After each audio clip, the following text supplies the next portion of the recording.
Welcome back to the stream. Okay. So yesterday, I pulled a suggestion from the book of suggestions. I don't really have a book of suggestions. I actually just scroll them down over top of drawings in whatever sketchbook I'm holding at the time. So there's no real definitive. This is the book of where I write all these things down. But I do check them off when I do them in the book. And so yesterday's. I literally just checked it off before turning on the stream. I like StreamYard because it always says, it's showtime, which is such a silly way to introduce things. And just to tell you to, let's go, right? Okay, so housekeeping. I've got the announcement up. If you have a one-page comic idea that you can put in 1 or 2 sentences, put it here in the chat or in the comment section. So if you're seeing this after the live broadcast has ended, that's what I mean by put it in the comment section, by all means. Or put it, if you want, if you're on Instagram or you're on Facebook or wherever else, or in the Patreon, wherever else that you've seen the page, and you suddenly have this empathetic moment where you suddenly realize, oh, but I have a suggestion. Put it in any of those and I will get it. Okay, but Frank has his Tim Hortons coffee, so he's focusing, frankly, on himself. All right, so yesterday's suggestion was, I have to read this out. I realized this came from a conversation with the grandkids. What if whales were like, they came to Earth, like they brought life to Earth and they were like giant whales? And so that's where they came from the stars. So that was the suggestion that I was working from. Yeah, that's what we did. Now the finished page is posted up on the screen right now. I'll switch the camera view for 1 second. Go back and do your thing, kiddo. I recommended the words you use. I know you do. Okay, so here's the original page. Pretty close to the finished page. I didn't do much but clean up some spaces and lines. And write the words. And I wrote the words, that's right. I recommended how he wrote the words. Lily wrote today's page. My granddaughter Liliana, who's 43 years old. No. How old are you? I'm 11. I was so close. 2 numbers. 9. There were 2 numbers in a row. I got that. I'm turning 9. So there's our finished page. Lily wrote the text. Basically, she said things and made me write them down. I said you should do it like it's a documentary. Christopher. I said he should write the words down like it's a documentary on Animal Planet. I know, I didn't do that part. Grandpa made an editorial decision. All right, go do your thing. Sure. Okay. All right. Hello, Gary. Hello, Jim. Hello, Frankly. Excellent. Good. Thanks for coming out and visiting. So yesterday's page was what if whales came from outer space and then they came to that. Anyways, so a lot of fun. I did this in ballpoint, pen at the beginning, and then clearly I added ink, paint marker. Fodenosuke, black pen, or black. It's like a Sharpie. It's like a brush pen, and some pencil crayon as well. A lot of fun. And then the final bits were done in the Photoshop. So good stuff. That was a fun one. I really like drawing a ballpoint. It's just something. It's like a natural setting to me. For some reason, it just seems the most. The most comfortable approach to doing a piece. Okay, I'm not keeping up with things. What do we got? Hello. Okay, we got that. Frankly says hello to my granddaughter. Jim says the house rules. Hodge is in the house. There we go. It's you gotta have a sign up at your place, Gary, that says Hodge's house, right? You have to. I often want to put a placard up at the front of our place that says Runciman Manor, Okay, Frank, take it easy. All right, so yeah, a little more housekeeping. So I am assembling pages at this point for One Page Comic Extravaganza Volume 2. So we're in the process of trying to figure that out now, and a good place. This is the 57th separate page that I've posted or executed online. And yeah, it's things are really flowing. I'm feeling in a good creative space, and I think it's something that we all are all striving for on any given basis. So when I hit that, it's a good feeling. It's a really good feeling. Every time I put a thumbs up now, which I do all the time, I keep thinking about when my grandson Maverick was here with me, and that little one's being the cutest things on the planet. My wife was laughing because every now and then this little hand with thumbs up in front of the camera, and I didn't realize he's doing it. Or when I'm talking like this and I'm talking with the page and about working in chaos, and then suddenly this little hand goes and makes this mark right across the page. And yeah, so every time I thumbs up now, I think of Maverick's little thumb in at work. So all right, so anyway, yeah, I showed you some of the cool stuff that I picked up this week. I want to talk about them again, but that's the place I went to, and they're a really small mom and pop shop. And if we can't celebrate and promote those places, because in this world of big box whatnots, I think someplace like the Craft Hive that has so much stuff to select from. That's I'm not getting paid for promoting this or doing or any arrangement or anything at all. It's seldom that I get as impressed as I was when I came out of that place. I was pleasantly pleased. Pleasant. Yeah. Okay. Okay. So what do we got? Oh, we got a conversation going on there. Gary described something as made for morons. Doesn't sound like. Okay. All right. Hodge's house rules number 1: don't touch the dinosaurs. Oh, Gary describes his 3D program as made for morons. That's reassuring because that might apply to me. Because when it comes to stuff like that, yeah, it's if you can picture me trying to work the mouse with my feet, with my thumbs, with one thumb up in the air and my tongue stuck out to the side. That's I'd be the poster person for that. It's made for guys like this.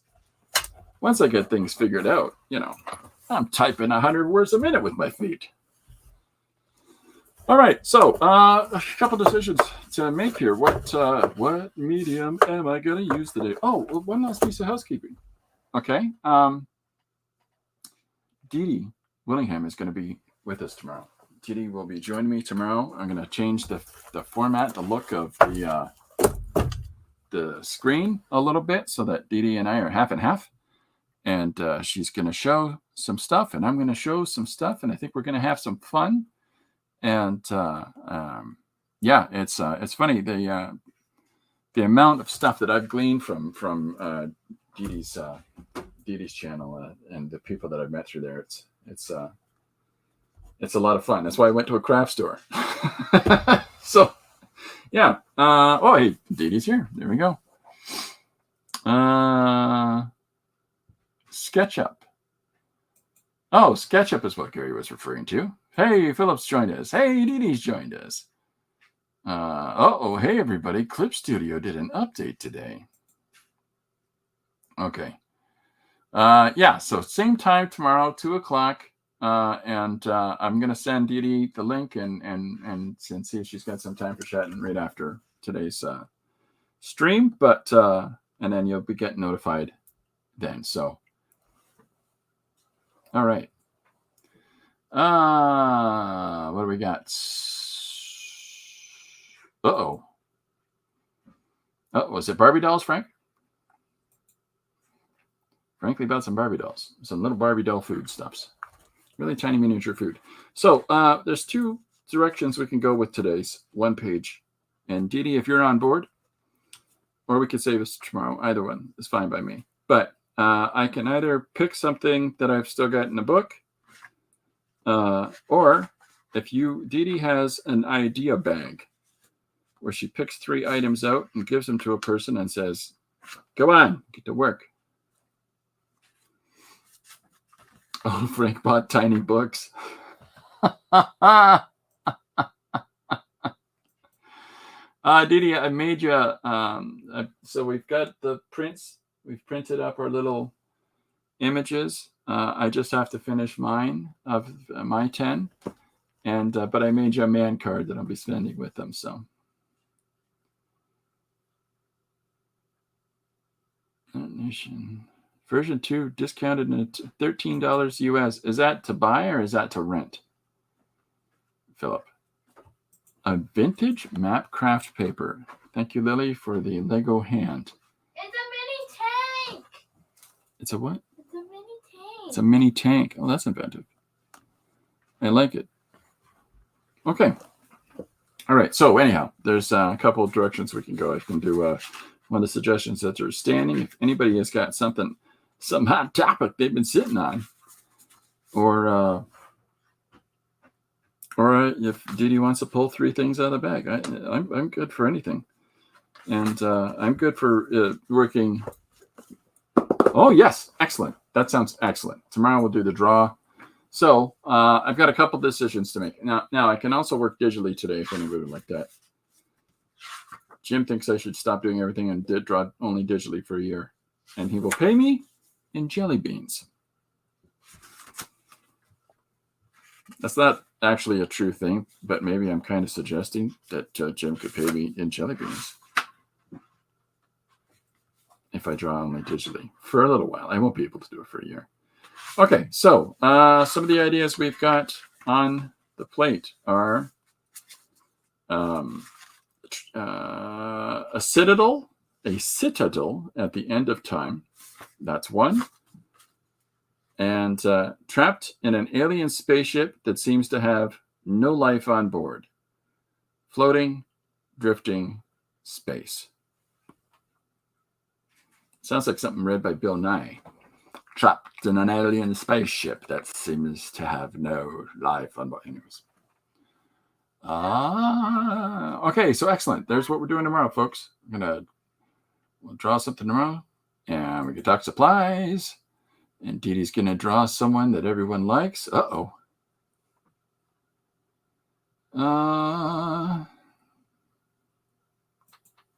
It's a bit weird. Version 1's 49. That's forever. Update to version 2 is 13 for a year. If you're getting it for the first time, it's free.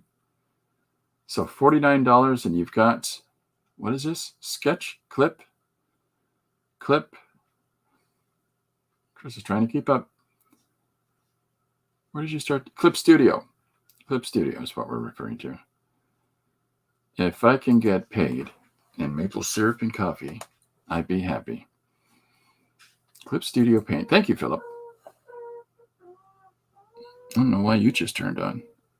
Sorry, one of my devices turned on here and scared me. It scared me. I'm a sensitive boy. Okay, so does anybody have a preference between Citadel at the end of the time or trapped in an alien spaceship with no signs of life? Sounds like the black hole. What? Trapped in an alien spaceship. Okay, Lily votes for trapped in an alien spaceship. Yeah, I made. Oh, yes, it does. I made. Hey, Raul, welcome aboard. I made my grandkids because this is what you're supposed to do. I made my grandkids watch the black hole, and yeah, converted. So converted them. All right, so I've got to do this digitally today, which is fun. I'm just getting set up. And today's musical choice, music of choice, is 13 Engines, Canadian band. You might know their song Smoke and Ashes from if you're old enough, from the 1990s. But good band, good fun band. I really enjoyed them back in the day, and I still enjoy them today. Okay, so we've got some guesses on what it is that Dee Dee is drawing. Let's write these down because this is some fun stuff. And Dee Dee, don't tell them. Don't tell them, Dee Dee. Keep it suspenseful so they have to tune in. Tune in tomorrow and find out what is it that Dee Dee will be drawing. Unless she's already given it away because I'm always behind. Okay. So the guess is what will Dee Dee draw? Or who will Dee Dee draw is more appropriate, I suppose. So one is Frankly Mapleton, guessed by Frankly Mapleton. I believe Gary asked if it was Elmo. What else we got?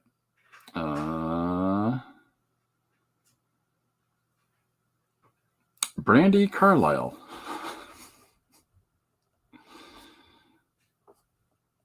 Carlisle. That's a different way. A hybrid Kraken mermaid.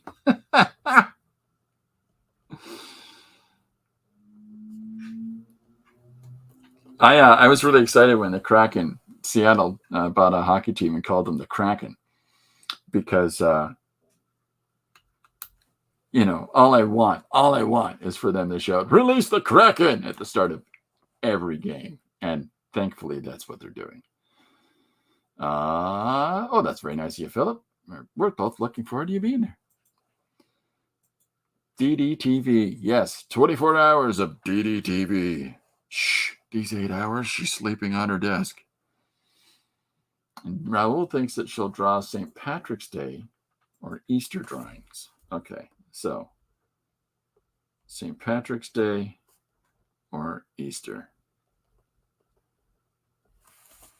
I'm excited to find out myself.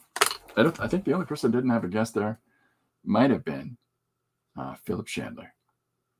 Okay, so I've been doing a lot of traditional, and Frank will record it, buddy, so that's okay. Dee Dee already said she's drawing somebody everyone likes. It's a self-portrait. Everybody likes Dee Dee. Okay, so I've been drawing traditionally a lot. Let's do something digital today. What? That sounds like a good idea, Chris. Okay. Hey, look at that. There's a paper ready. All right, and I'm going to pull out the talking points. Get out of there, talking points. All right, so I'm going to put on the magic glove. Raymond? Who's Raymond? Oh, my goodness. Everybody likes Raymond. It's true. Everybody does. Yeah. Okay. Everybody likes Raymond. Okay. So the suggestion shouted to me from the other room, the playing room, by my granddaughter is I have to read it again. Holy cannoli. Alien spaceship that has no sign of life on board. And I'm going to write that down. So, Hey, why don't I write it with the pen? It's a good idea, Runciman. Oh, we discovered that my grandkids are not being taught how to write in cursive. Has anybody discovered this about young people, that none of these kids are being taught to write in cursive?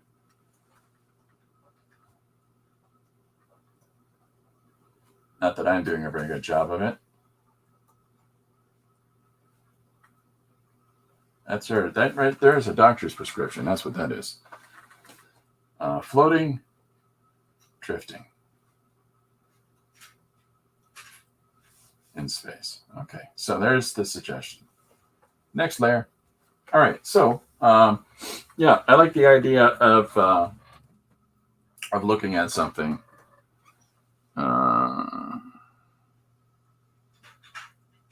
Cursive. Yeah, well, that's what we're doing now, Didi. That's exactly what we're in the process of doing now. And the one who brought it up was our lawyer, because we've been doing our wills, because you got to do that every now and then. And he brought it up that kids aren't being taught to read in cursive at all. What are we going to do? And I said, this has only been going on for a few hundred years, right? We'll do what we did before. Adapt. Used to be stamps. And it used to be thumbprints. And I think we're going to go thumbprints again. So, which is, there's all kinds of interesting directions that the future's going to go. But I think that any loss of educational basis is a problem to me. Well, look at this. Here's Didi agreeing with that one. Along with history, plain math. Oh, yeah, you betcha. We're doing all that homework whenever we get a chance with these little maniacs. And Grandpa, of course, gives overblown out explanations for everything. Da-da-da-da-da. And I sign my name in cursive. You should, Frank. Everyone should. Okay, so today's suggestion: alien spaceship with no signs of life on board, floating, drifting in space. So this the different thing that I do when I'm working digitally. There's a slightly different approach that I'll take to things. I replace this nib. There's a slightly different approach I'll take to things when I'm working in this direction, and that is that I'll very clearly and plainly map out what I'm doing on screen, or on the digital surface, because of the fact that I can do multiple layers, that we can get choppy and sloppy, right? Choppy and sloppy. It's an official term. So I'm gonna rise up.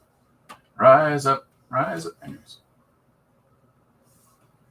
So I'm gonna throw down. What's my mark like? Let's go bigger. So I'm getting big and chunky here on the marks that I'm going to make, and I'm going to throw it together. And cursive sign language is tough. Sign language is tough. My brother-in-law, I tried to learn sign language because my brother-in-law, and he told me I'm terrible at it. You're terrible at this. I was really proud of what I'd learned to that point. He was having none of it. Okay, so it is alien spaceship, no signs of life on board. I take it means waking up on the ship. Because why would you not have a character to have that viewpoint through? Let's see. Trapped in an alien spaceship. See? Trapped.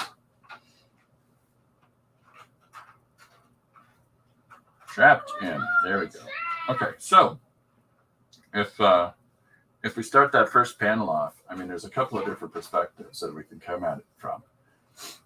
We can come at it from somebody in the pod, which I think has done a fair amount in films, right? I think that just having somebody wake up is an interesting idea, with the that's not right. I like the idea of somebody. I want to try something different here. That if I look at it from somebody waking up in a bunk, and here's the fun part, is that we can change our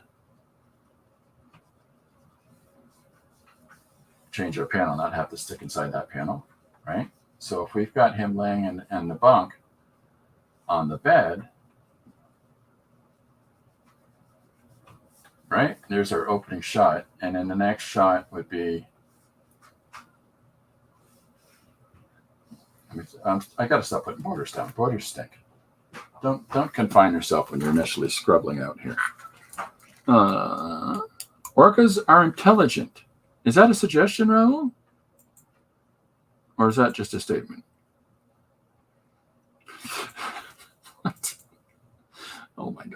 Okay, so if we start off with our person, our principal, waking up in the spaceship, and then I like the idea of the sitting on the edge of the bed, sitting in the bunk, with the knees hanging forward.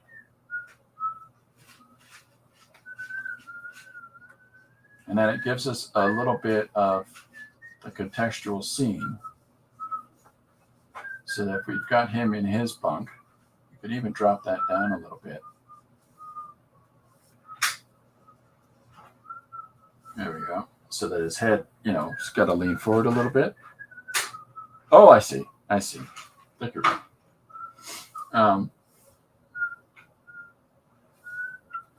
So if we establish this sort of a setup, and that there's another bunk down below, it gives us a perspective of a larger volume of space and a real opening foray into this that sort of says, hey, our guy, there's nobody in the bunk down here. There's nobody that we can tell that's in the bunk up here, right? Although that'd be the line there.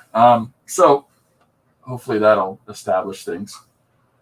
And I like the idea of a number of, and so I'm going to play with this layer for a second, but I'm going to throw another layer on top. So I like the idea of our guy as he's come down this ladder, and his second foot will be stepping off the ladder at this point. So we've got a shot of him in the environment. And again, we can play with the environmental, setup in a second of the sleeping quarters. But this gives the opportunity to push this system even more. So we're starting focused on our character. There's our emotional connection, hopefully.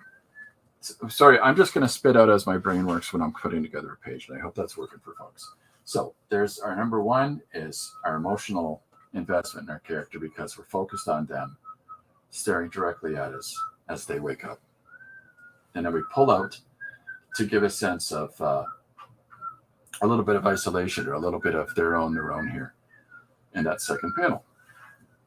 And by the third one, as our character comes down the ladder, if we can put that emotional expression in their face of concern, curiosity, let's call it, that is the turn. That's the turn of the screw that sort of tells us that this isn't right. Something's not right. Right? And then it becomes a case of these. And the reason that closed panels work for this with an awful lot of high contrast lighting. This is why Alien is so successful. And unfortunately Alien 3 or let's say 4 or many of the modern unfortunately the Prometheus films and so on and so forth, like just staying in that wheelhouse alone, the Alien franchise, the first one works as well as it does because it's noisy and at the same time isolatingly quiet, right? So there's just something to that just forces you to be in the confines of the environment. And as you hear the characters move around in it, it's as they're searching.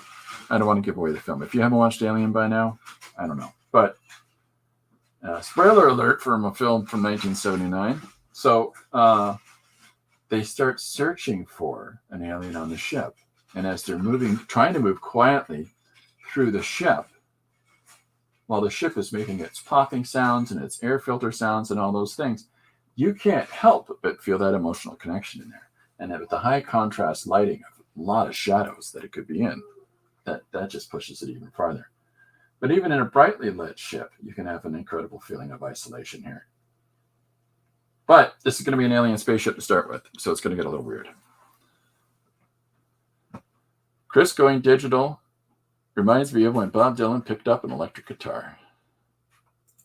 You were 1 in 1979? What are you, baby? Uh-oh. All right, so the rest of the time, we're going to talk like this. Just for Jim. Hey, sit down, ring on the pen in hand. Right in here. Anyways. So as we've got that there, I want to have those feelings put forward. And so a slight bend in the body as our character is walking in the ship. And already they know, hey, I'm not supposed to be here. So as we have them moving about in the environment, I'm going to take this off for now. Okay. So as we have them moving around in the environment, we want to focus in on the sense of isolation. So we're drawing them. So the scale is going to draw down a little bit as we go this way. So then where we started with this emotional feels in the first panel, by the fourth panel, I really want to heighten that again. So what I'm going to do is bring us into our character as they're looking up and around and trying to understand where they are. Right? And then, of course, having some of the lines and the clothing moving down in this direction in order to push the viewer's eyes subconsciously in the way we want it to. As we're sneaky, sneaky, sneaky. All right. Raoul was born in 1994. You did not exist during 1979. 1994. Boy, oh boy.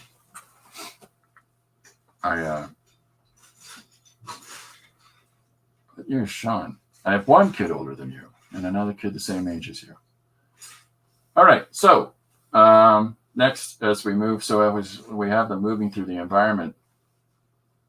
I like the idea of the cutout here and of having this character go through a door. So we can place the door here.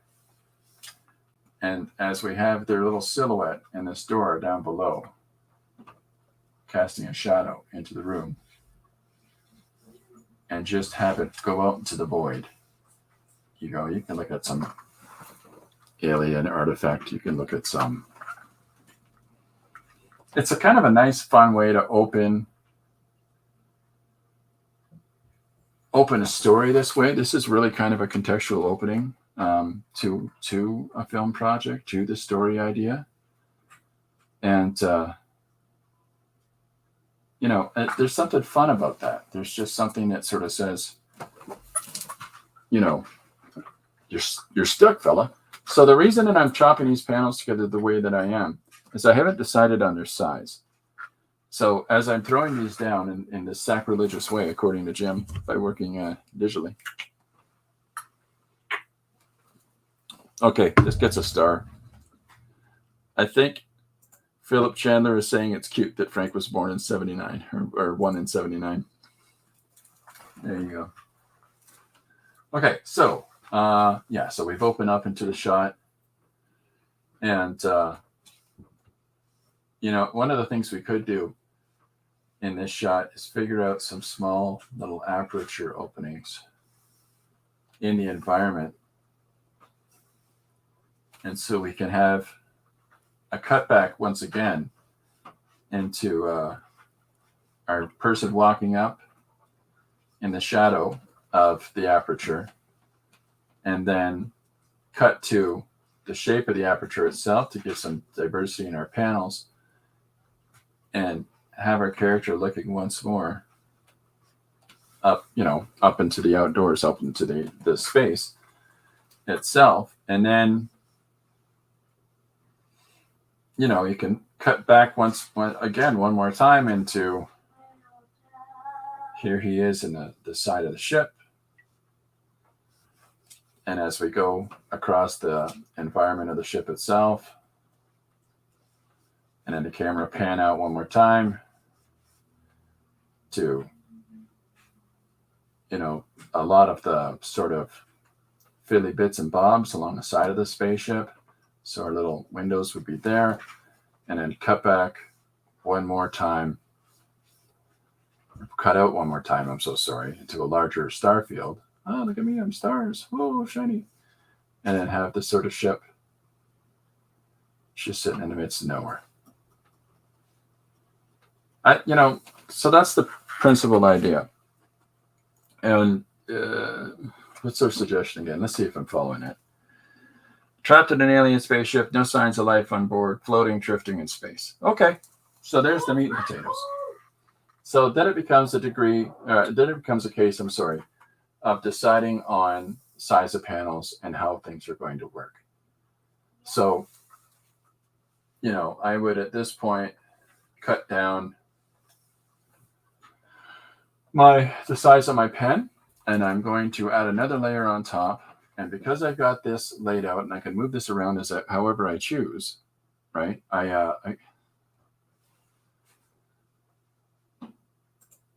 There we go. I'm leaving that up there, Frank. Or I'm sorry, Philip.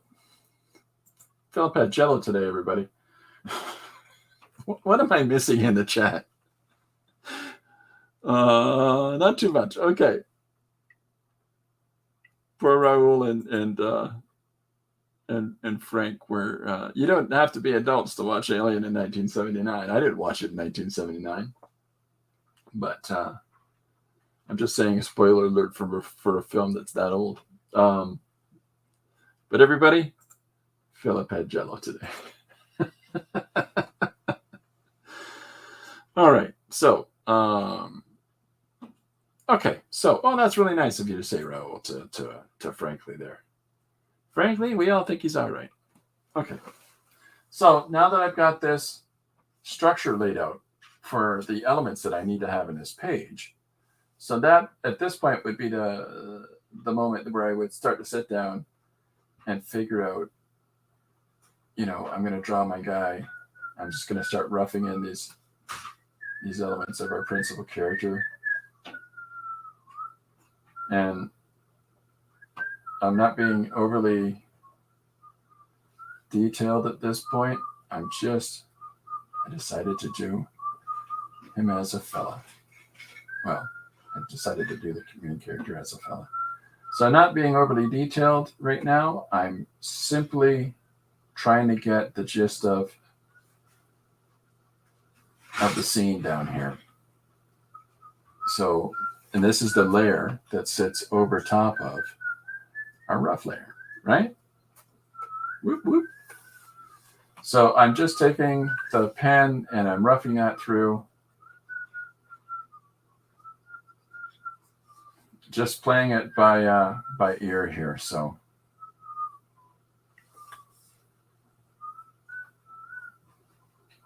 thinking about how an arm sits. Think about how your arm. Do this if you have to, by the way.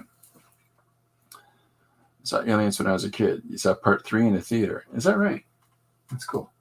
I do this. I don't know about anybody else, but if I'm drawing a person's hand resting across their chest, I'll actually it's like, I call it sympathetic magic, but I'll actually take my own hand, my own arm, and I'll rest it across my chest as I'm drawing it.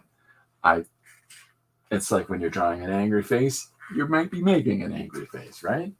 So, but by doing so, I start to think about certain things like where the weight sits, where the hands rest, so on and so forth. Right? Got a little overzealous on one of my lines there. Okay, so Lily? Yes? Pick a song, honey. What? Are you whistling? Yeah. Pick a song, please. I did. Okay. That's that. That's all I'm hearing. I love her. Oh, even Philip picked up on that. Yeah. So, okay, so I'm throwing in his arm as it rests behind his head. Thinking about if he's got hair, it's going to rest over the arm. Down on his face. Where's that wrist come out? Just want him to be in a relaxed state, so his hands are going to be unfurled. Right? Okay, Lily. Thank you. You're welcome. Stop whistling. I think Christopher had beans today. Oh, for heaven's sakes. I gotta stop reading, Frick. So if I finally, by the way, have the settings on my digital pen finally really set up so that I get all the lines I want out of it now. It's a good feeling. Good feeling. Won't you stay with me just a little longer? All right, so now I've drawn a rather mundane boxed construction for the bed. So maybe that needs to change, right? Can she do Radar Love? But I've been driving all night, my hands lit on the wheel. I covered that song when I was a teenager in my first band. She looks like Ellie from The Last of Us. Oh, okay, good. So I think that with this boxed construction that I have for the bed here, I think I would actually change that out. And let's pursue the alien aspect of the environment and make things a little bit more organic. There's a fantastic comic series that came out, I think it might have been the 1980s, maybe the 90s. Dave Latham, the guy that did 100 Bullets, he and Jim Shooter did a series called Warriors of Plasm. And it's entirely based on an alien race that all of their technology is organically based. And I always think about some of the crazy ideas and the crazy notions of design that went into the aesthetic of that series. And, you know, I'm also conscious not to try to emulate it, but I love big 80s hair, you know. So, okay. So anyways, the point is that I'm killing that, the sharp lines and putting in a little bit more business going on here, rounding things out a little bit so that when our character wakes up for the second interaction, the second, I'm going to do each panel on a different layer. So when we got him coming out of the bunk, this allows me to change up the shape and form of that bunk, right? You know, and again, and the tight shots, there's going to have to be things like, as he's getting in, we want his eyes always moving around as he's trying to study and understand the environment that he's in, right? So, well, did you play in your BMW van as you drove the Woodstock? Oh.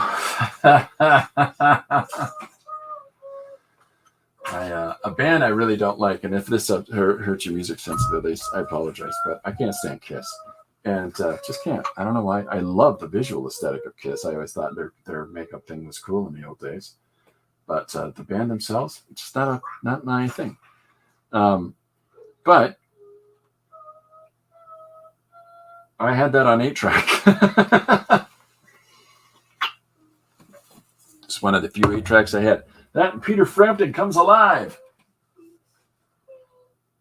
All right, so now the other thing I can do is to enhance the sense of he doesn't fit in properly into the shape of the environment is by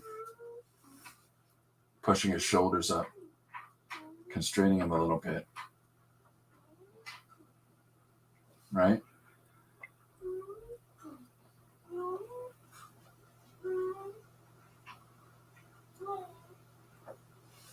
All right, so by having him being bunched up a little bit, it's going to make you realize that he's not built for the environment. The environment's not built for him.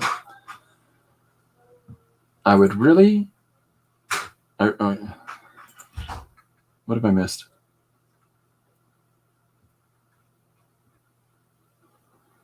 You would love Dee Dee to open with the rose. Is that for every one of her streams? Or is that for tomorrow?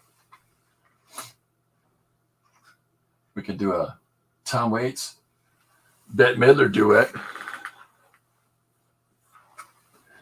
Does anybody know any of the songs that Tom Waits and Bette Midler sang together? because they're fantastic.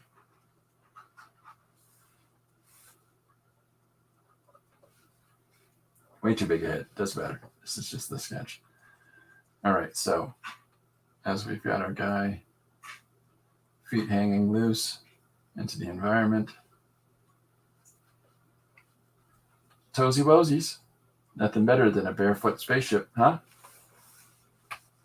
And this is where the difference of the environment comes into play. Is that by having some of the shapes here. And ideally, what I'm going to have to do in the design of this panel is to put in, oh my goodness, he wants Dee Dee to sing it. I'm going to need to put into the side of the bunk area built-in ladder, organically placed into. And I like the idea of the ladder rungs not being uniform or everything going quite right. I like the idea of the ship being grown. And it's those sort of things, those little ideas that you come up with in your own head. I tilt that perspective on the ladder, by the way, because I want it to consistently stand with the shape and direction of the bunks. This is where you start to put in your head some of that narrative, that world building should come into play here. So some of these little decisions that I'm making need to be thought out at this point as I'm going along. So that even though there's somewhat static uniformity going on here, there is at the same time a degree of whoops a daisy. That's better. So at the same time, there's got to be some sort of little bit of consideration for why this is here and why that goes with that. There's a fantastic artist that I recommend people to. When you get in all these world building talks, there's a couple of people that I think are fantastic examples of this. And one is Sid Mead. And if you aren't aware of who Sid Mead is, please look into Sid Mead. You are aware of who Sid Mead is, you just might not realize it. But some of the things that Sid Mead got up to with the way that thought processes would come together for developing environments and developing vehicles and developing consoles and interiors and spaceships and cars and he thinks about every single aspect of it. Okay, so this is where I start to change that shape of the environment so it's not as much a specific bunk as it is an organically grown pod type thing, because that allows me to put little bits of grilling in here, little bits of, you don't want to be too similar to something like Alien with the bones and the ribs, because Alien structures are all built on this platform of what are basically bones that have cartilage, or they have some sort of congealed, solidified, highly strengthened mucus membrane that goes between them. Listen, do not, if you can help yourself, ever listen to Escher talk about what he's thinking. Is it Escher? No, it's who created the alien? I can't remember his name. Anyways, Giger. Don't ever listen to a video of Giger talking about his thought processes when he's creating, because it's good, right? When I made this, I was thinking of that. Oh, yeah. Yeek. So this is a standard thing, right? And then you've got the Star Wars hallway. You've got the sort of cutaway steel fluting and everything. But there's a standard look to Star Wars hallways in those little boxes with the doot, anyhow. And then you've also got the standardized Star Trek hallways. Forget all of those. You don't want to do those. All of those environments are not what you're chasing. So you want to have something unique and original and foreign. So that's why it's fun when creators look at things like in Attack of the Clones. Is it Attack? I think it's Attack of the Clones, where they go to Geonosis, and when you see that Geonosis is built as a hive structure, there is all kinds of fantastic world building development that's going on within that, so that you can see all of the Geonosians hopping out of the walls and so on and so forth. And yet, despite that being a similar thing that was set out for us in Aliens, the second Alien film, it's a wholly different experience because they're literally built, they're curled up and nestled into the very fabric of the walls themselves, not because they're stalking or hiding in wait, because that's where they live. So there's something fantastic to that. Okay, so, but anyways, we've got the bare bones for not only our layout for the character. So we've got it set up for panel 1. We've got it set up for panel 2. And I went and cheated and I drew the background behind the foreground. So just because. So we'll call this, just for our own interest, panel 1. And the reason that I'm doing them on different layers, and I'll call this one panel 2. So the reason that I'm doing these on different layers is specifically so that I can now, before I get into the finished drawing part, I can actually sit down and shrink things and move things to whatever size and that I want them at. Are you all right? Yeah. What happened? The Star Wars death thing fell. Are you okay? Did it bump you? Yeah. Did you break it? What? Did you break it? No. You're indestructible. Okay, what do we got? Giger seems like a cartoon character. Yes, indeed, he did. There's a Giger restaurant in Gigerville, and Switzerland. I think he's Swiss. The chairs look like something out of Alien. Everything looks like something out of Alien.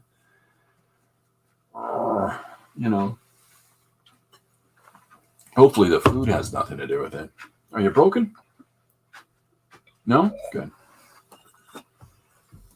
Okay, so next image is we've got our old character here, hand on rung. Grandpa, you've gone for 53 minutes. I know, it's practically 6 days. Yeah, 53 days. So I'm going to put him leaning out, looking out here at this point. And he's looking. Row warrior. He's looking around. Really? Enough. Bye-bye. By having him, we'll put his leg up here. So that by having him not entirely fit the space, and this is where we can play with scale a little bit more, but if we're going to do this, we have to consider the placement of the rungs in the preceding panel and make sure the spacing is correct on those. But I don't want the size of the rungs necessarily for him, right? So just to make it a little more difficult. What do we got? Lego Death Star exploded. No, we have a replica of the Death Star hallway, and so that you can have your action figures reenact scenes in a Death Star, or you could actually pose your stuff and take pictures of it and look like it's in a Star Wars environment, whatever it is. The kids just, do whatever with it. But they have Lego cars they'll place on it like a drag strip. It's fun. But that fell down off the top of the. I have a built around in the kids' playroom, and all of their little buildings and things sit on top, and all of their stuff is in cubbies underneath. She just had it come down from the top part. So nobody's dead. We're all alive here. All right, so I'm going to have his hip push out and then his leg swivel back in so that we'll have his foot fall down here. So we've got him traveling down in the environment. And so you can picture that his second foot is down there, even though it'll be off panel. And then this is where we can start to play again with some more of these environmental shapes behind, but really push out the high contrast part of the environment, right? So panel 4. And then, so when I laid this out initially, I laid it out on the same scale. We're on the 4 here, right? And just do this. All right, all right.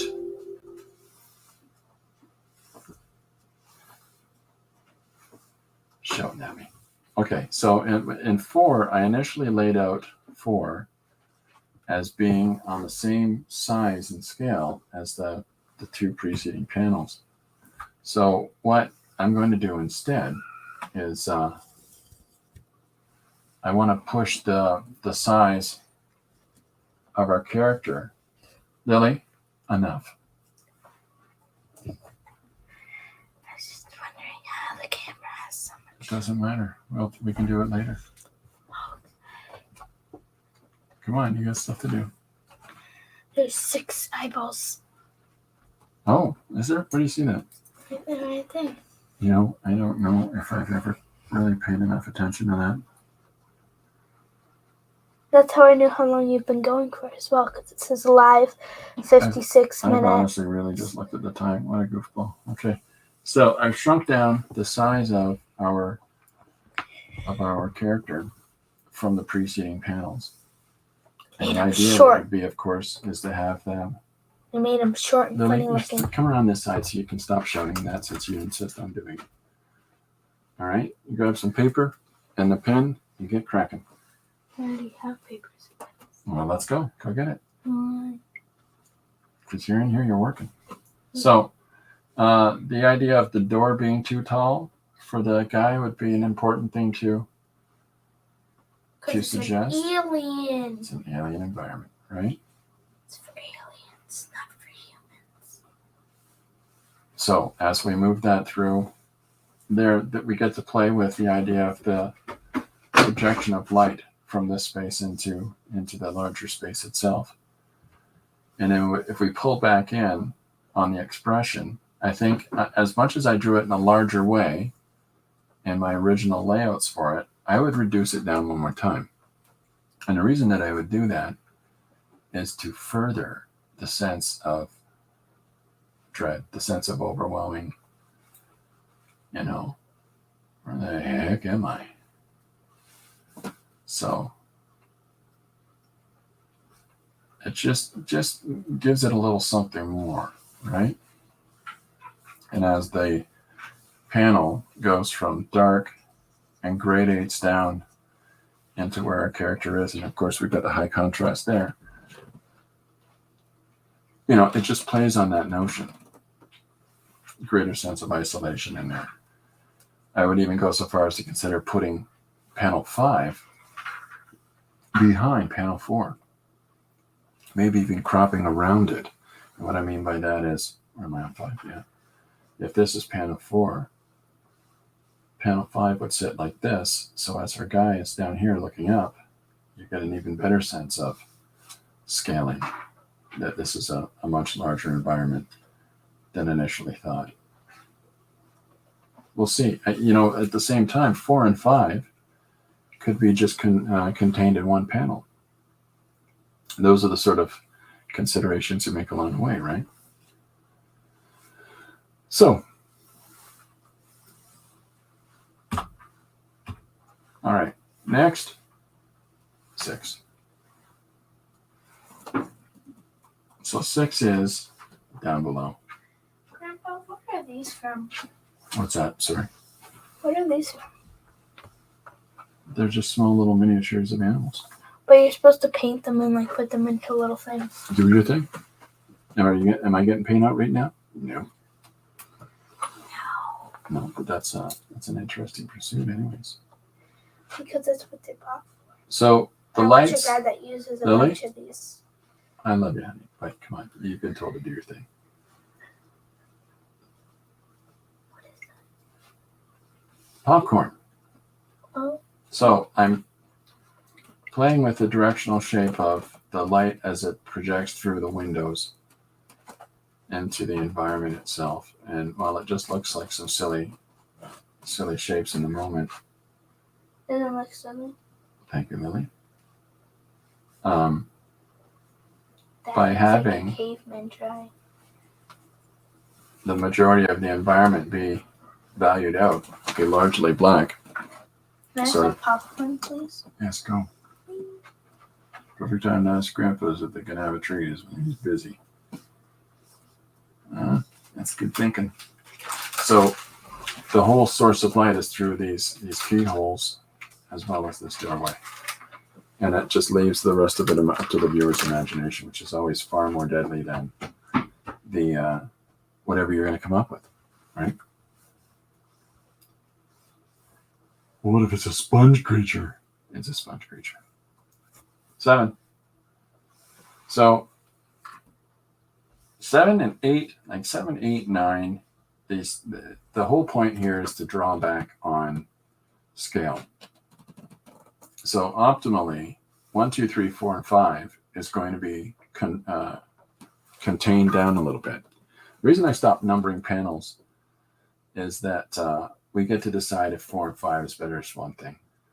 And then is it better to have this shot for number 6 right here to be actually moved and to be this shot here, because this diagonal line that's there is a wonderful way to make the viewer's eye move down that way.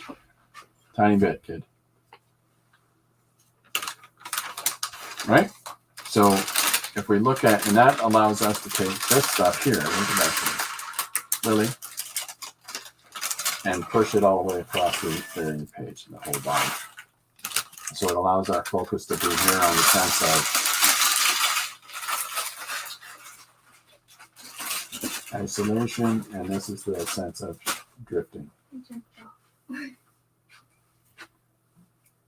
Go. I'm done now. Come on. You've been told. No, out. Go to your space. Thank you. Purposely standing there. Looks at me with the popcorn and leans towards a microphone. Oh, the worst. These are horror shows. Okay, so if we look at it from this perspective anyhow, and when we move and jostle our panels around to give it that flow that we want, because the principal idea of a comic page is, of course, storytelling. That's right. Yeah, there's one thing the Sassy Bear, hey, that's me, hey, everybody, can tell you. It's all about storytelling. So, where are we now? Panel 7. Layer 7 anyhow. So if we've got our guy, if we have their feet walking into this environment, and then we have the organic shape of whatever this window, organic window is that's grown on the ship, and then some of the textures or whatever we're going to have for the side of the spaceship as he's coming into the light that's being projected from this aperture in our first panel. And then to square that out purposely, because if we take the secondary panel to that, let's write that as 7. I'm just going to do the secondary one right here. So if we take the second panel of that, and we have him looking up in this direction, within the shape of this, duplicate the shape of the organic window, and then with its little framing sequence, and then place that so it sits over top, and it just takes this shape and it moves it over. It's just something fun, right? And so and then of course over top of that, to continue this flippy floppy panel over panel layering, we would place the next shot, which is the viewpoint of the window on the side of the ship. And that's where we get to have fun with organic volumes and the way that light moves on them. They always the idea of the implied light on the hull of a ship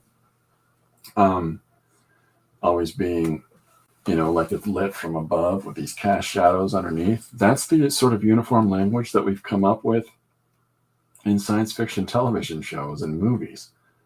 I like the idea, but I don't know that this would sell. But I like the idea of it being more like the ocean.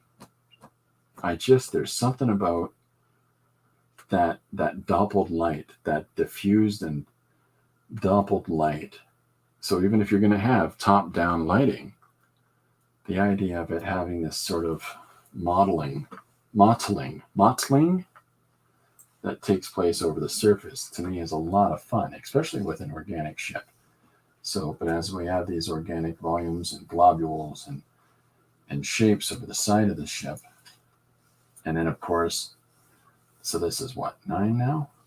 And then when we pull up to 10 and 11, the shot would pull out again.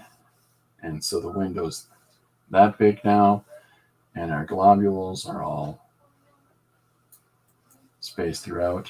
And then we pull out one, so now we get the sense of the scale of the ship. And then for 10, and then for 11, right, we take the same thing again, that same ship, draw it here, for whatever size, and it's in this completely ridiculous depth of space, and you get to have fun with making your space up. So that gives, again, the secondary sense. The first part of it is isolation, and the second part of it drifting.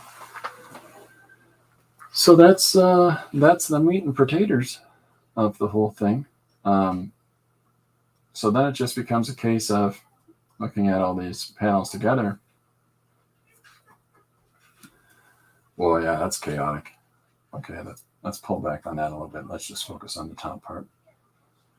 All right, so if I cut back down to, let's start our notes. That's our roughs. So if I cut back to panel 1, right? And I'm just going to take our rectangular tool here. And panel 1, I'm good with the size and shape of panel 1. I'd center it a little better, you know what I mean. But panel 2, I want to take this volume of panel 2 and push it a little bit to just give a repetitive sense to the page. I don't know what's over there, but I'll make sure it isn't anymore. There we go. That's a nice size. So panel 3, and on panel 3, this is where I want to, again, I'm trying to reduce our guy down a little bit each time and to just push him back into the space. And because when we get down to the lower half of the page, hopefully by reducing him down, what it's giving us is a sense of how small he is in this large foreign environment, right? So this becomes the decision time. Does 4 and 5 have its own merit for understanding, the character and the scale? So if I pull 5 out and I just focus on 4, let me do something here for a second, please. I'm going to pull all of what else is in that drawing out. Yep, there we go. So I hold shift, I grab the corner, and I reduce, right? So if I move that along here in this sense, so now we've got him looking back and forth throughout the environment, but there's this diagonal axis that draws the viewer's eye and also draws our focus of attention on this diagonal down to the bottom corner on the right side center. If I take the next piece and I flip the image, therefore making it so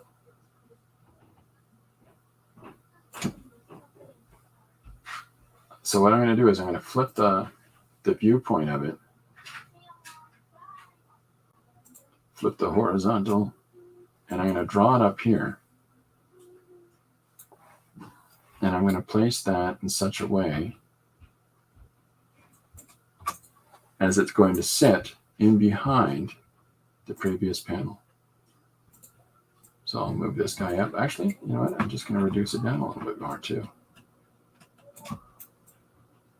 So the second part that we can play with is to make it uncomfortable.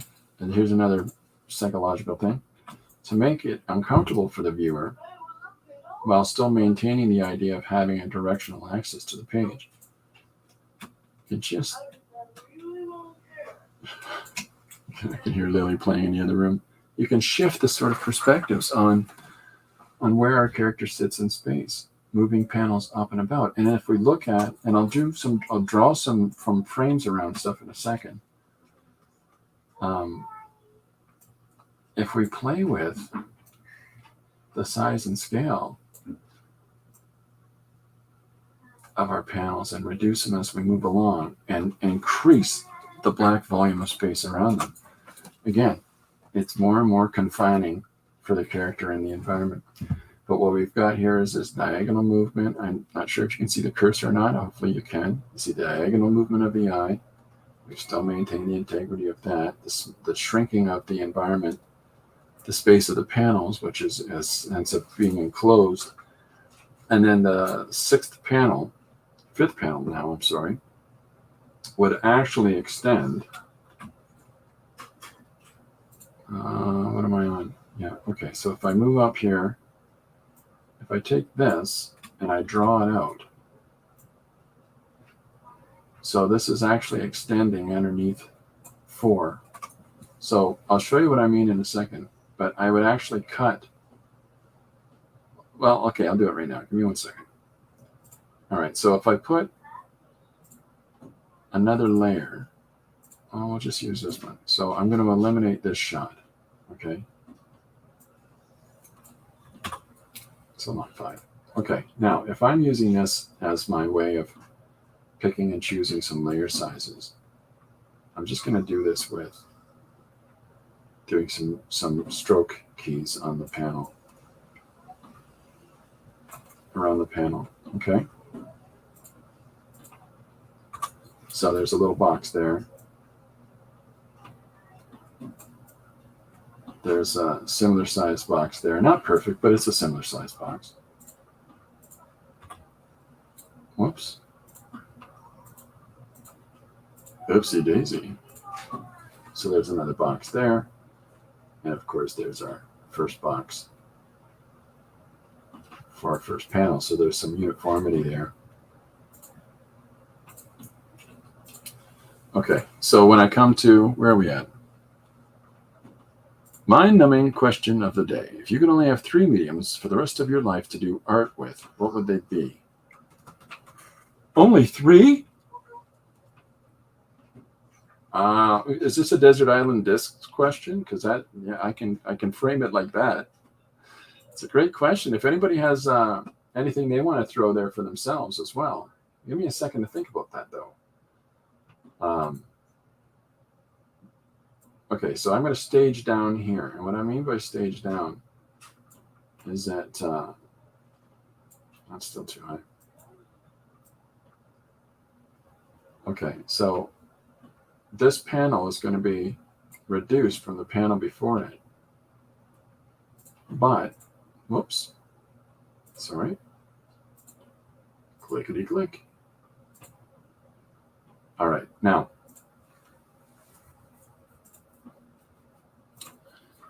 Dee Dee says, paper, ink, acrylic paint, big star. There's the first foray. Anybody else? What do we got? I can finger paint and use a stick. Sharpen a stick in the backyard. Yeah, paper, ink, acrylic paint. Pretty good. 3 mediums for the rest of your life. Paper isn't a medium. Paper's I guess it's depends on what you're doing with it, right? Isn't it just a surface? Are we counting it paper over digital? Is that what we're trying to isolate there? Okay, so this is where I would put this panel sitting underneath the panel above it.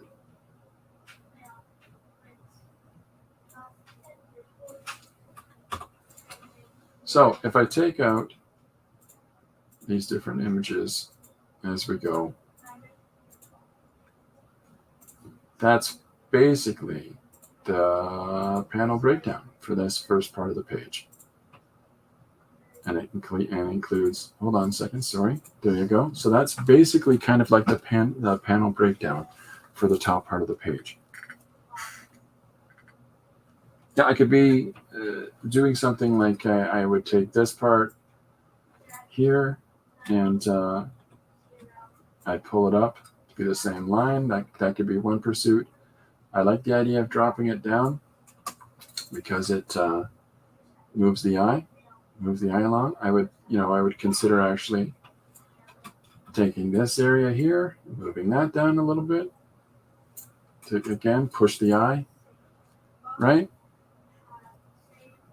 Okay, what do we got? Gary says, paper, pencils, black ballpoints, unless an eraser takes the slot, in which case I trade the pen for a kneadable eraser. I don't think we count paper. Because if you say digital, you've got a pen, right? If you say digital, you automatically get a pen. So the surface I don't think counts. Says the guy who likes to use lots of different surfaces. I don't know if that shows how legitimate or illegitimate my claim is. So what do we got? So Gary's got papers, pencils, and black ballpoints, unless it's an eraser, and then remove the ballpoints. I like that Dee Dee can finger paint. What about you, Jim? Good question. Yeah, there he's already answered. I'm catching up. Ink, paper, colored pencils. Dee says, let's face it, we all need more than 3.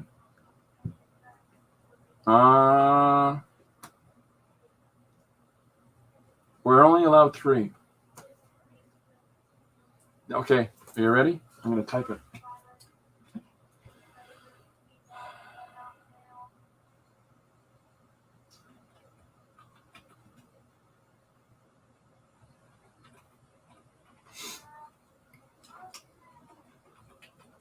What is he typing? Ready? Yep, that's me.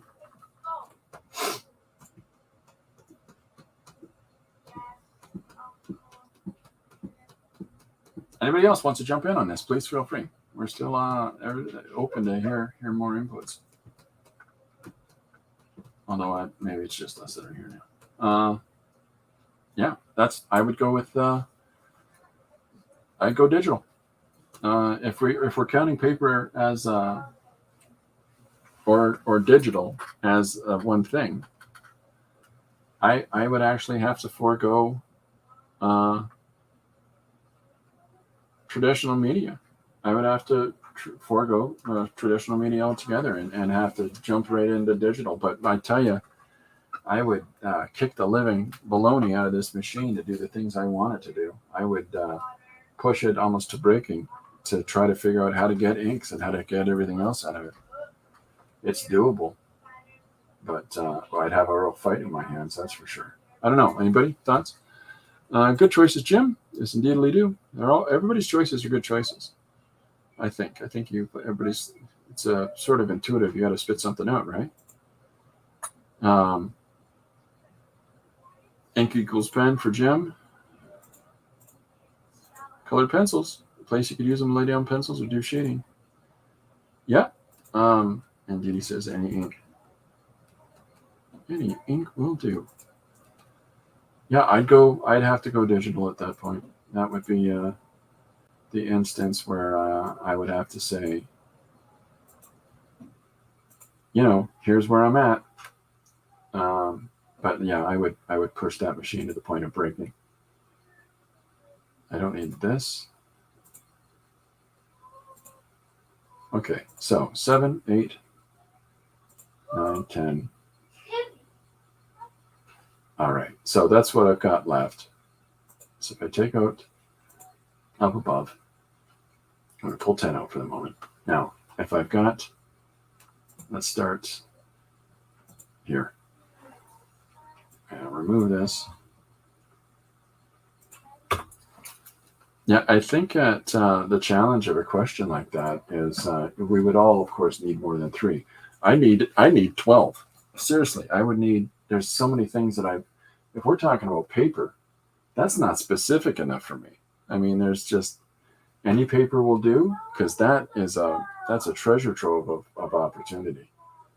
But if it's traditional only, ballpoint pen, pencil crayon, because you can draw with gray pencils like the regular pencils.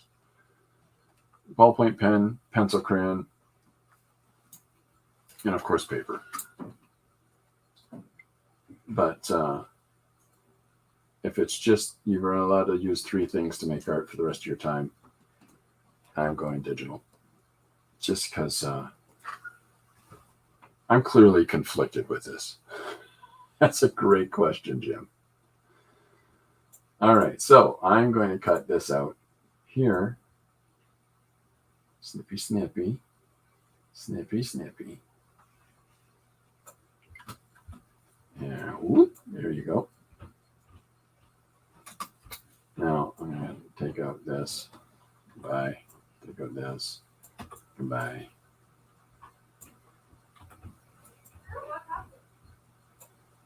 Okay, so if I've got, this is my first panel, I've got to think about that directional movement of the page, right? So if I pull this back up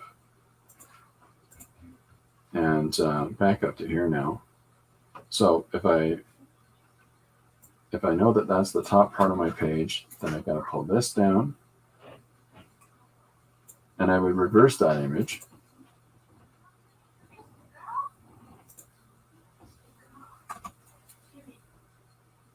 Move them over. Get over there. So then I would take this guy and I would put him over top. Okay, let's say digital's out. Thank you, Jim. Oh, thank you. All right, so digital's out. That's actually not, doesn't make it easier. Okay. I really appreciate this question, Jim. I really do. Yeah, I'm starring everything today. So then it's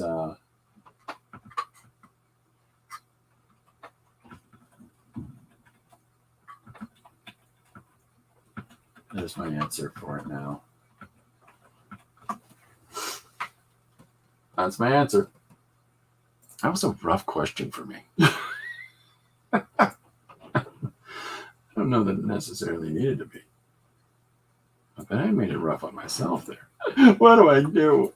What do I choose for the rest of my life? Forever? Okay. All right, so I've got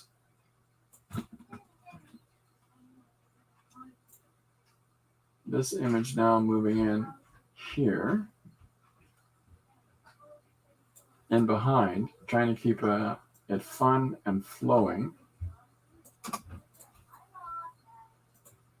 And I cut this corner out of it. Where are we now? There are 9. Yeah, that's my answer. That's where I would go. Anybody else that's joined us, the question that is asked, and you please, everybody feel free to throw in on this. Where was it? Here we go. There's the question that's asked. Anybody that joins us, please feel free to hit us with your hot fire. What are the 3 medium that you choose? And paper is being counted as a medium. Well, I find that highly contentious, and I would argue that paper is not a... We don't have that time. We don't have that time.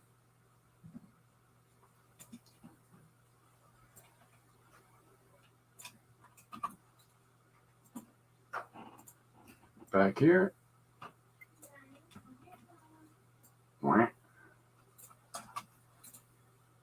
9. So this is trying to come to some sense of movement in the page, and at the same time getting the key points of information across. Whoops, you're fine. So that's the enchilada, folks.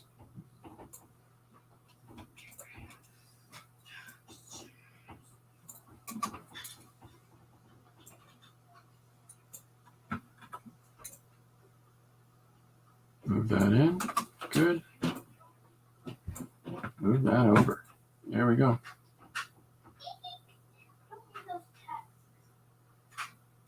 Okay.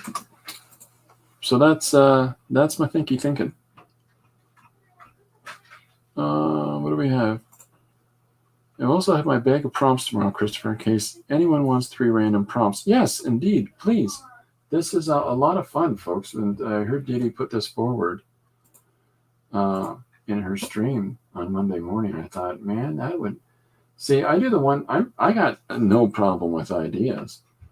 In fact, I wish I could shut some of it down. But there are people that is a definite benefit for. You know, and that's absolutely liberating for people that might not know what to do with themselves otherwise. So good for you, Didi. That's going to be a real aid for some folks. So I'm just putting the rough shape of panels down here to show, and I'll pull this back again in a second. See, I'm going to move this guy over.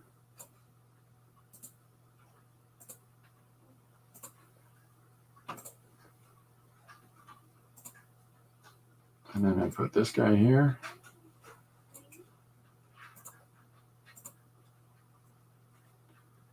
And then back to this guy here. There we go.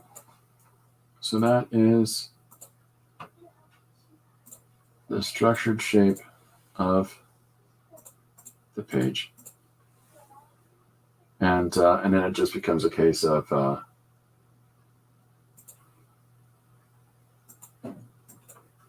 there we go. Then it just becomes, yeah. Oh no. Yeah. Sorry. Thank you, Didi. I'm so zoned out over here. I haven't been following stream enough. Let me clarify. I don't think that anybody here has a lack of ideas. Boy, oh boy, this is such one of the things I really love about this group is how fantastically creative they are. But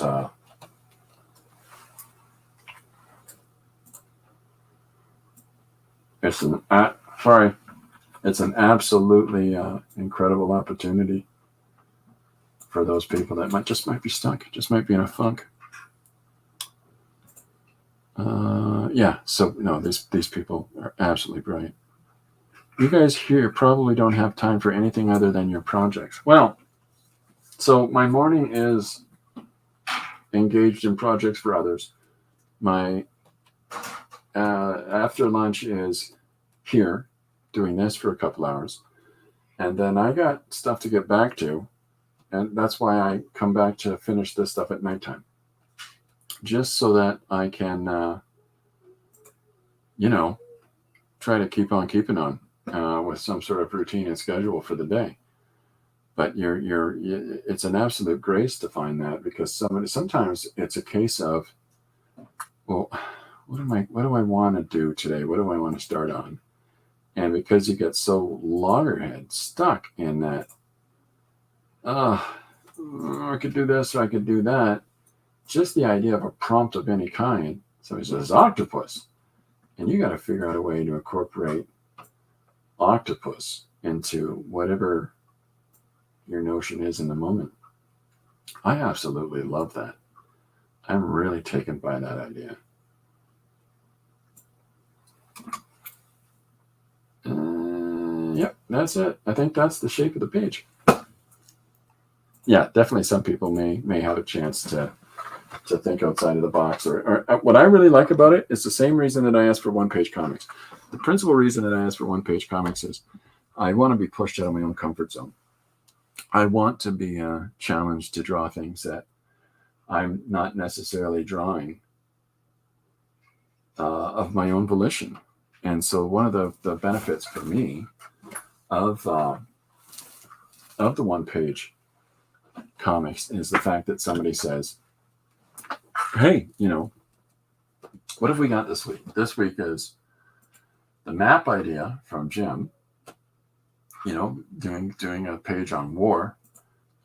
Yeah. Anyways, and then following it up with humpback whales in outer space. And now we've moved into an isolated person on an alien ship. So it's a fun progression of the week of ideas. And I don't know that I necessarily examine doing humpback whales and trying to, pick up on some of the essences of them jumping out of the water. They're moving up and down to the surface for breaths, the tail flapping, the space flying. So I really like that. This is, I think, and that's also the larger reason why I love the 3 things in a bag so much, is because it's the same kind of a challenge. But if you're going to turn it into a whole project, I think that's it doesn't work as much, because then you're sort of stuck in doing that whole project, right? What am I missing? Oh, hey, thanks very much. I appreciate that. Yeah, this was a lot of fun. There's so many different. I started with ballpoint, picked up a second ballpoint, got Posca white tip pen in there. There's pencil crayon in the water. There is watercolor. There is ink wash. There is Blackfoot Enosuke. And then the last couple of things is the text and so forth from Photoshop, but at the same time there's a black. I cut away some of the page and put a black box in behind. I think it needs a little bit of adjustments for printing, like moving some of the boxes as per usual and changing this dynamic down here. I think I'd put that in equal space between this line and this line, but yeah. So I've got something together here. Let's see if this matches up now for our new rough pencil layer. Is that everything? Yeah. So that comes together now. So that gives me something to work out. So yeah, that's the gist of it. That's the sort of affordance of opportunity that working digitally does for you, is that you don't need to. You can do the same thing. You can rough a page out in pencil, but doing it digitally, you have all those layers to play with. What do we got? Jim said something. Got to step away, save a small town with my heat vision.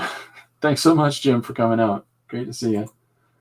Yeah. So in wrapping up, that's because we're at an hour and a half, and I can only keep young people occupied by themselves for so long.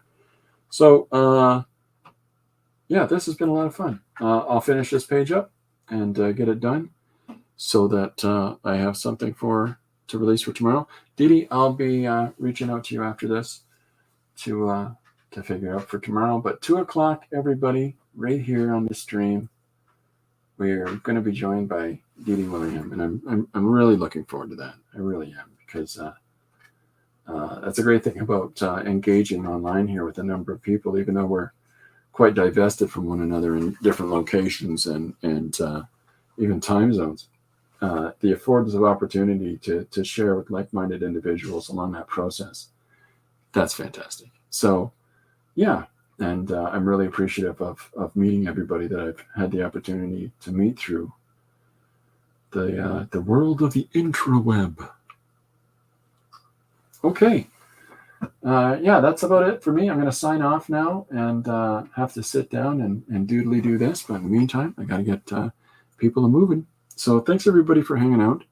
That's a great question. If anybody didn't get the opportunity to answer the question that Jim put out today about if you could only work with 3 medium, what would it be?